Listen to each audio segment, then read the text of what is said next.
Good afternoon. Welcome to Cicilion's webinar called Cisco Unpacked. I'm Nathan Ashby, your host for this one, and I'm joined by Dennis Kays and Ian Perry. All of us are solution specialists within various Cisco technologies. Really excited for this one. We are going to cover a little bit around some of the Cisco's latest updates for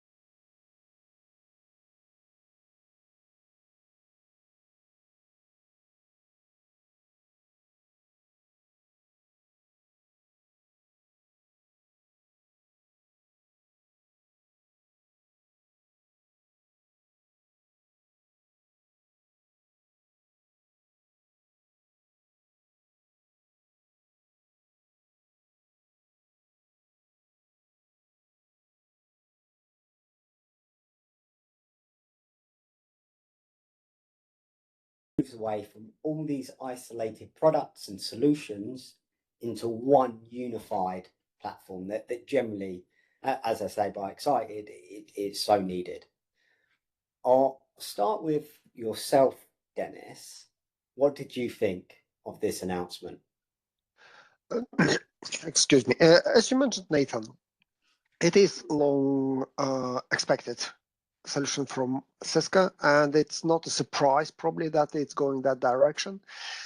We all know that networking security and many other IT technology are moving towards being provided either like a SaaS solution or with the help of the SaaS platforms for managing operation, configuration of the infrastructure as such. And collaborations were the first one probably on the journey, as well as we quite familiar with Meraki propositions and some other solutions from Cisco systems.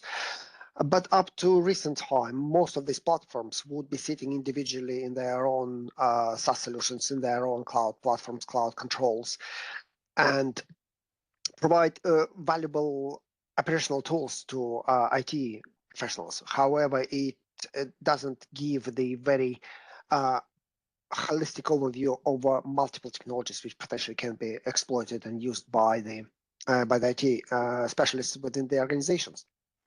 Cisco Cloud Control tries to close this gap. It helps simplify operations with agentic ops. Ultimately, we've been talking about agentic ops or AI ops for many years, but that's where it actually comes into play, I would say.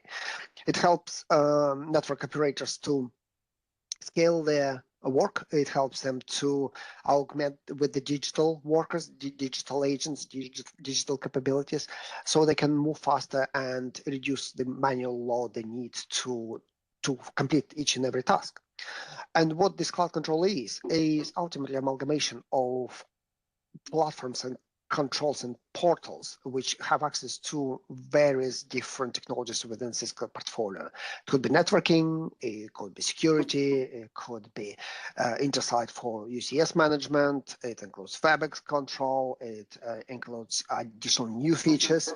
And all of that is presented in a single, as I said, single pane of glass, as we used to say, with very good visibility across all of these platforms. And where the value is at this point particularly is that in this single place, one can start querying any alerts or any challenges which coming from whatever platform is, and enrich this information with information from the other systems as well. So when the operations engineering on tool kind of personnel is going to investigate any challenges or whatever they need to do, they will be very easily collaborating with multiple technologies within their portfolio from the same control panel. Yeah. It's obviously very heavily augmented with the AI capabilities, and that's where you bring natural language processing capabilities and kind of asking questions, what this particular alert means, where it came from, how it relates to different technologies within my portfolio, what potential resolution of the issue is, all of that wrapped up and providing the people very, very enriched information about what's happening within their infrastructure.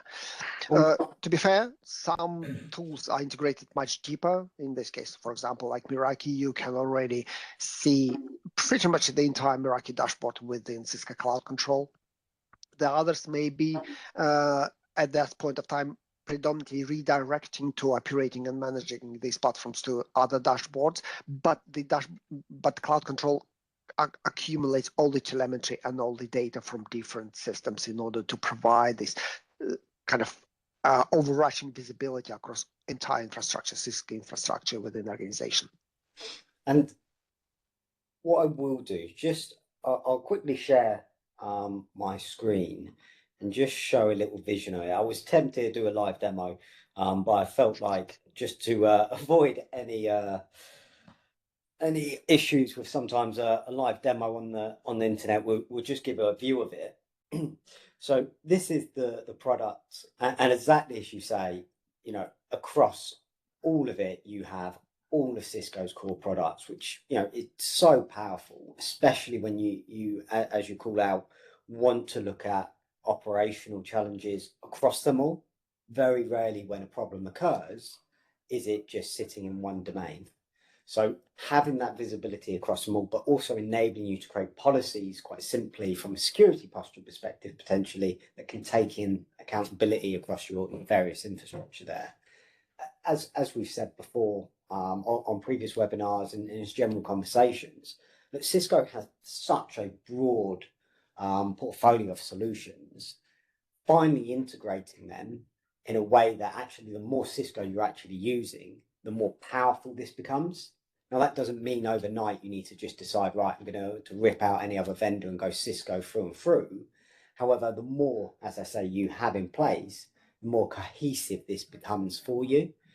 I suppose from your perspective, Ian, obviously collaboration as a portfolio, largely when you look at some of the top level products and solutions they mentioned there, collaboration's the one that perhaps was a little bit more how to word this, perhaps a little bit more developed already in terms of that single pane of glass compared to others, but also could be considered to sit a little bit outside of your typical network viewpoint. So I guess my question to you, a little bit more direct there, is do you see the benefit of this when typically you might be looking at more just a calling perspective, etc.? Definitely, this is a continuation of direction Cisco have been going for a number of years. We're excited about having a single platform to manage everything across architectures. Go back a number of years, you had different platforms for different products within the same architecture. In my area of collaboration, you might have a different platform to go manage your WebEx meetings administration, one again for your contact center, a different again for your calling platform.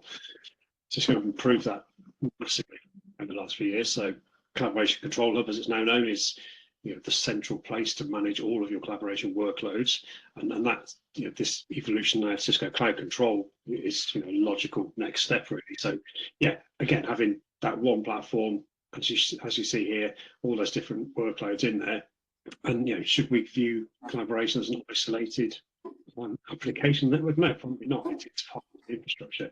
There's been some good integrations of things like thousands for a couple of years now. So if I've got trouble with the meeting, I can go into my collaboration control and look at the meeting. I can see audio and video quality for a number of years. Then I can also path visibility powered by 1,000 of those, and then cross-launch into that. So all these things do start to make a lot more sense when they're in the same place. You're not going to get one person that has deep knowledge in all of these areas.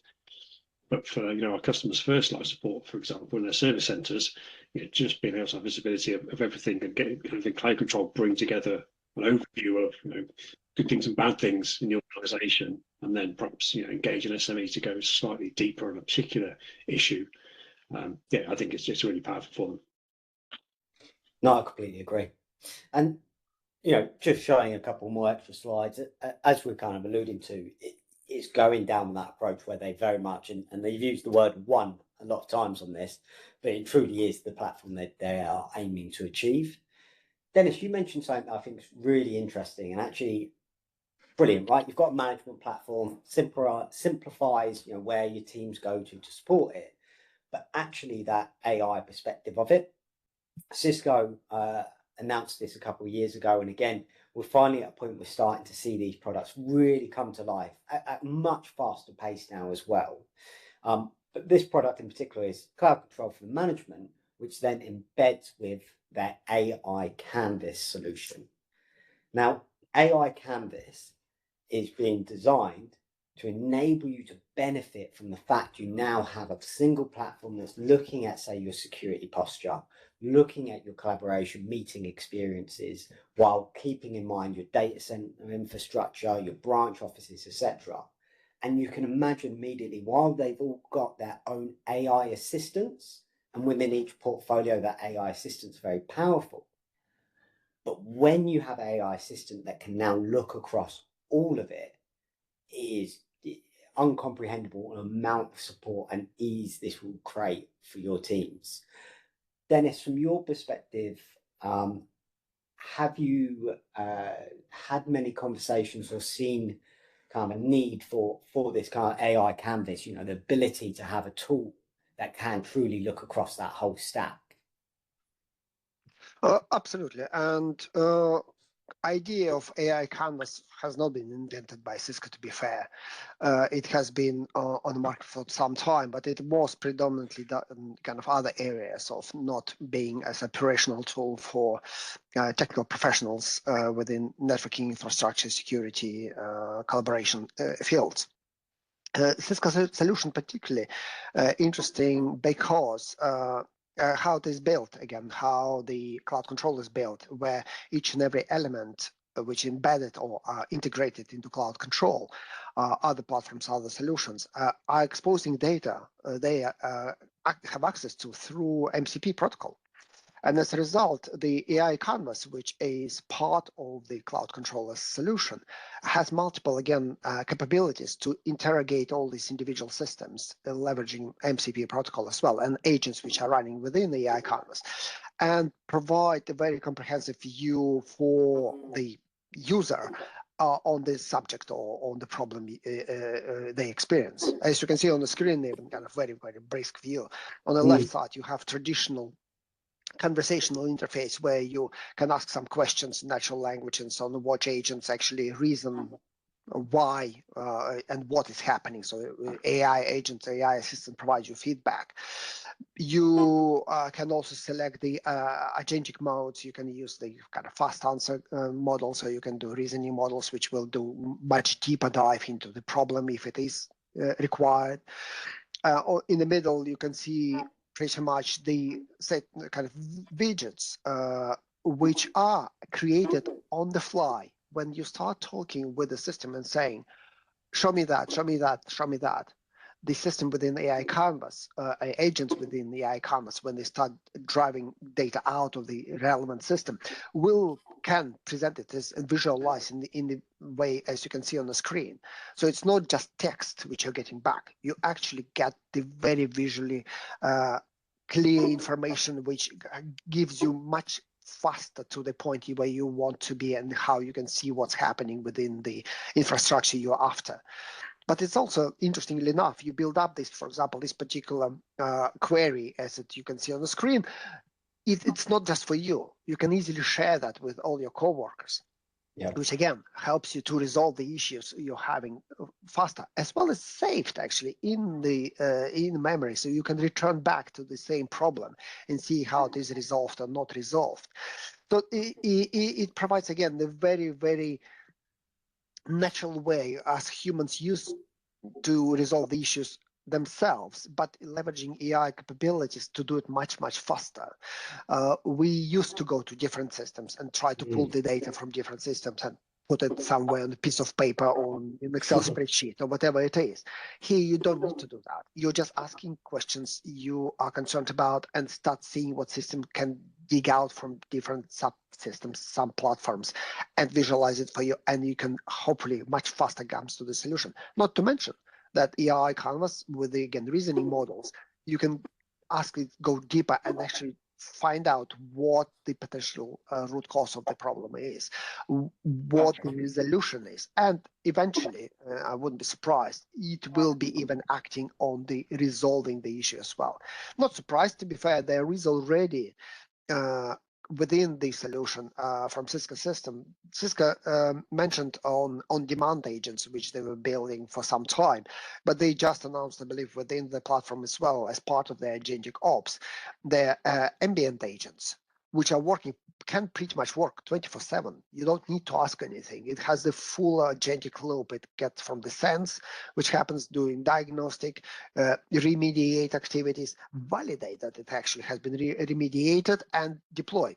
And they do validation actually on the kind of digital twin of the operational system you have. So you are almost not offloading the operational capabilities. There is always a person in the loop, will be, but these agents can do much more even when people are sleeping, to be fair. No, absolutely correct. And I think, this is a kind of an early initiation of the product in reality. They've been working on it for a long time, but the development that will continue to go into this and be expanded will be pretty phenomenal. Hence why, as I say, why I'm so excited for it, because it is finally looping and linking everything together. Thinking of other announcements outside of those two, which again I think are pretty major. Ian, from your perspective, was there anything of particular note within collaboration that kind of caught your eye? Yeah, I think following up from what Dennis just covered really well there is that there's AI in a lot of things and actually delivering real outcomes. And I think there was probably a danger a lot of vendors just going to me too, was just going to sprinkle things just because. I think we're seeing real positive outcomes from it, real good use cases, and Cisco being Cisco, it's well thought out with regards to privacy, security, reliability, etc. There's a whole framework, the responsible AI framework, which governs anything Cisco do with AI. Not just bolting on PT public API and figure stuff out. There's a very secure pipeline of guardrails, so we're inbound and outbound in there, protecting customers from harmful content, prompt injection, retaining privacy of their AI, all that kind of good stuff that people really want to see. So Cisco do that well. Where they're using it, and it says the use of MCP and things like collaboration control hub now, so your agent can go and query that platform and find out where some issues may lie. But also, deep into sort of more specific workloads, things like AI receptionists just are generally available now. So having a sort of front door for your organisation by phone, make it answer questions relating to your business. Where is your car parking? What's your visitor policy? What's your health and safety policy, etc. You can give it specific knowledge to your organisation. You'll be able to give it actions to do. So if you change an appointment for a healthcare setting, for example, all the kind of things that you can enable through an AI agent. The other stuff in things like Robotics meetings, Cisco working with a number of partners for deepfake detection in meetings now. That's becoming a concern for things. I know Nathan and Dennis pretty well. I'm pretty sure it really is them on this call. Show me the fingers. Yeah, exactly. But you can imagine a scenario where that there have been some publicised cases of people getting into meetings with a deepfake. It's relatively trivial now to generate a video and a talk track of someone's image, have to join the meeting and correspond, ask questions, and potentially reveal sensitive information. So, a partner Cisco working with at the moment that will enable that validation of people detection. So, we already have things in verified identity. So I know into your Cisilion account, I can see it's definitely you. If I've got external participants, they're kind of highlighted to me. Takes another step further, just flags, this person has been validated against potential deepfake. So I know it really is if Dennis are on this call. Just another really practical application of technology. No, absolutely. And it's amazing because the speed that some of these enhancements are coming at as well. Even 18 months ago, was I necessarily thinking about deepfakes? Yes, I've seen some cool videos online where someone pretends they're a famous celebrity all of a sudden, and it could be done quite trivially, right? But actually, as you say, it's then taking that kind of consideration of actually how else could that be used. And unfortunately, there are sometimes bad actors out there that are trying to exploit and use these tools for worse outcomes than good. And absolutely, Cisco are really moving at a pace to ensure their products across the board. And obviously, we're thinking quite focusedly on collab there, but are enabling AI to be used for better outcomes and protecting the business and their staff. So, no, it's a really good point. From a more infrastructure side, and again, I'm conscious we can't cover all of the updates in a short 30-minute window, but some of the things that I saw, and this is quite a smaller update, you could argue, but one that I felt was quite key. But Cisco have now announced their outdoor Wi-Fi 7 APs. Now, previously they didn't have outdoor capable Wi-Fi 7 APs, so it meant for our customers that you typically had to get not necessarily an older model, should we say, but not a model that was at a Wi-Fi 7 standard, and it caused it a little bit of inconsistency. So absolutely brilliant to see that they've announced the new models. They'll be orderable this month. So absolutely, again, it enables customers to make sure when they're designing or refreshing some of their infrastructure, they've got the latest there. From your perspective, Dennis, was there anything particular from infrastructure announcements that you saw and thought, brilliant, that's exactly what we needed at this time? Excuse me. On infrastructure side, not much of the in use as you mentioned. On the hardware side, there's wireless access point for outdoor activities. Wi-Fi 7 is absolutely important and vital for many organizations who are having their own campuses and so on. There was announcement of additional product sets and new product sets within Cisco Catalyst portfolio. Finally, we get a new generation of Catalyst 9500 series. It's surprisingly called 9550, which comes with the higher speeds of the interfaces and capacities and so on. So, there is no point to touch upon that, but it is all based on the new silicon, which Cisco right now deploys with the 9350 series, 9350 series. Switches as well. Saying that 9350 itself got some uplift and a new switch has been added, fiber-based switches have been added to the portfolio. So previously we had this glance on the new 9350s on the copper side only, and right now there are models for 10, 25, 50 gig as well as just 1 gig switches for certain operations, which arguably lead us to, not lead, but brings to attention to many people, should bring to attention to many people that 9350 and 9550 or 9550 has been released, and some of them already been on the market for some time. It wouldn't be surprised that Cisco will start gradually end of lifing some of the equipment from even 9300 platform series. And considering the time frame how 9300 series were announced before and 9200, it's probably quite safe to also to assume that in nearest future, new generation of 9200 Catalyst series will be in play, which also will signify the kind of transition from the 9200 series platform from Cisco systems. So that as well, because Cisco start bringing new and more capabilities and different sometimes abilities.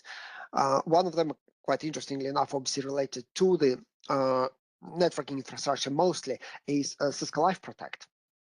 So what it is the ultimately adoption of a product called Tetragon from Isovalent, which Cisco acquired a couple of years ago, which brings ability to closes the patch gap within the infrastructure, because nowadays people and malicious attackers are moving at the speed of AI, to be fair, and they're developing exploits based on vulnerabilities very, very quickly, which sometimes even prevent the manufacturers, obviously, to release the patches and so on. And even organizations, sometimes they are not able to apply the patches immediately. They need to have time to analyze that. What Cisco does, because most of the new platforms and some older ones as well are obviously running on the Linux kernel, ability of using eBPF technology to apply instant patches at the Cisco level and prevent certain vulnerabilities being executed within the networking devices until they're properly upgraded and patched, provides this level of kind of confidence and kind of support from manufacturer to operators and users that their infrastructure, even if vulnerability been discovered, can be very quickly protected, at least for the immediate future. And that's why I think is a huge benefit of the new platforms comes with. Also, probably worth mentioning that new routings have been announced, new routers, but again, these are just router speeds and feeds and additional CPUs. But aligned to that as well, it's worth probably touching another security feature which Cisco is quite openly right now start discussing is post-quantum secure, and that the entire network they are building right now will be post-quantum secure or capable of being post-quantum secure. Many of you probably quite aware that with the development of quantum computing, previous algorithms for cyber kind of cryptographic algorithms can be broken, and the current model, which some particularly state-based attackers are doing, they're harvesting data right now and hoping to decrypt it later. The idea is that already now Cisco products start having the cryptos and protocols in place, which are quantum safe. Even though NIST is advising to all infrastructure to be migrated to post-quantum secure solutions by 2035. It is, again, we are all in the beginning of this project and beginning of this journey. And arguably this from Cisco announcement is kind of one of the first steps to that direction, ensuring that, for example, if you're running Cisco SD-WAN solution, you can pretty much without any interruption to your services apply new cryptographic keys and algorithms in order to ensure that traffic which is traversing between your SD-WAN and appliances is safe for post-quantum era or for quantum kind of breaking in. No, it's a crazy conversation, in my opinion, because it's so relevant. Because absolutely, the security impact, once effectively our current cryptography is no longer viable, quantum just cracks it pretty much instantly, which is a major issue for organisations and from a technology landscape perspective.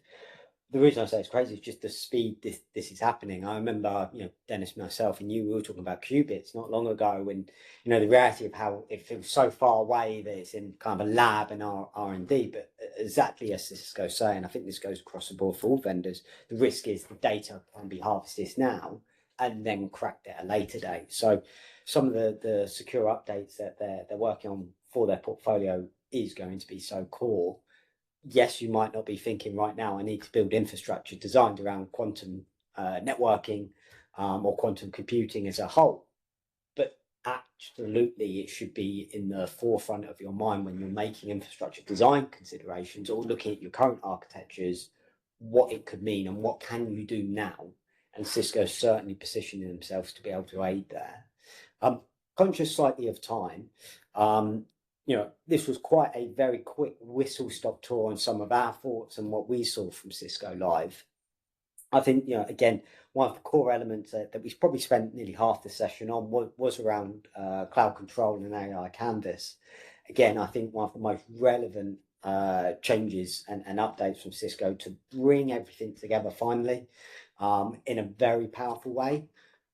Myself, Dennis, Ian, I'm sure we all would love to start demoing that. We have access to demo tools for that. So, certainly anyone listening to this or following up on the live recording of this would love to get a session with yourself. Come sit down for a cup of coffee and just run you through it and understand how you might be able to leverage it the moment it comes general availability for yourself in EMEA. Cisco are kind of suggesting that will be later this year. Obviously, we'll keep very close to that, and the moment it is available, ensure our customers have access as quickly as possible. Worth mentioning from all announcements, unless they obviously change this prior to release in the EMEA regions, but it uses your current licensing. So effectively, if you're using any of their Cisco products, we'll be able to then effectively start really getting you live on that dashboard and enabling you to get the benefit across those launches. With that in mind, thank you so much everyone for joining us today. We'll look forward to the next one and keeping you up to date as part of our Cisco Unpacked webinar. Thank you so much. Thanks, everyone. Thank you.